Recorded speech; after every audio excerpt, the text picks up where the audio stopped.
Yes, I'm here po para i-explain sa inyo kung ano po yung kagandahan ng isang account versus tatlong accounts.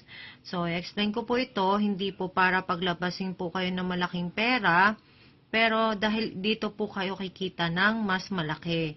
So, ayan po. So, but if you want to earn big, start big po. Try po natin yung multiple heads or multiple heads program po natin. So, explain ko na po. Example po, isa lang po yung account natin. 2998 or 3998. Possible po na isa nyo pong account, meron pong left and right. So, possible po na magkaroon po kayo ng 20 na tao sa left and then 20 na tao sa right. So, ayan po. So, di ba po ang pairing po natin is 700 pesos. So, sabihin po natin 20 times 700, magkano po iyon? Ang 20 times 700 po is, ang kita nyo po is 14,000. Whereas, di ba? Whereas, sa tripack account po or tatlong accounts, kung example po, ikaw po ito, si U1, si U2, and si U3. So, instead po na ibang tao po sa left mo, na nasa baba sa A mo, na nasa left mo or A mo, ikaw po muna, si U2. So, instead na ibang tao po sa U3 mo, ikaw muna. So, ito po yung tripack accounts, which is 8,994 or 9,994. So, paano po ba? Ano po ba kinaibahan niya, Coach Lani, sa single account versus tripack account? So, dito po sa single account, 2020, gagawin na rin lang natin yung negosyo. Di ba po? Mag-e-effort na rin lang tayo. Magpo-post na po tayo sa FB. I-explain na po natin sa mga kaibigan natin. Why not? Di ba po? Same number of people. Why not? Try po natin yung multiple accounts. So, eto po, yung 20 po, hatiin po natin dahil si U2 may A and B. May left and right.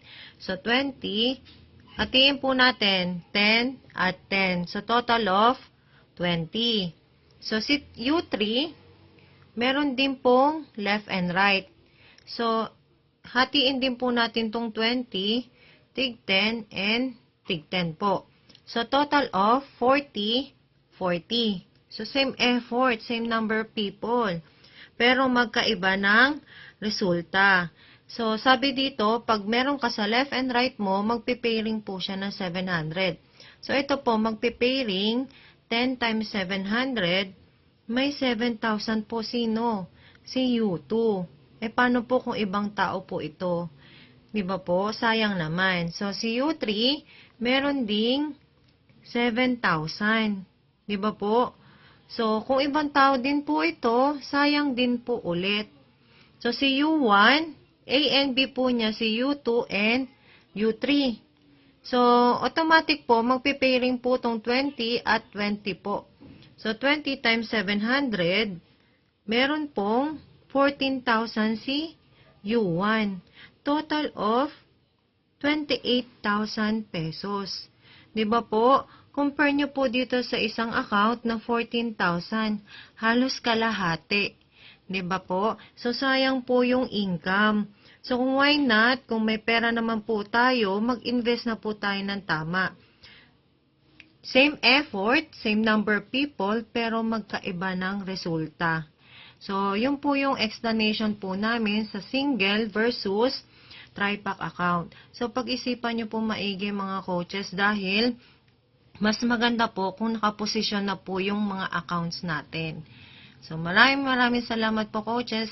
I hope may natutunan po kayo today. God bless us all.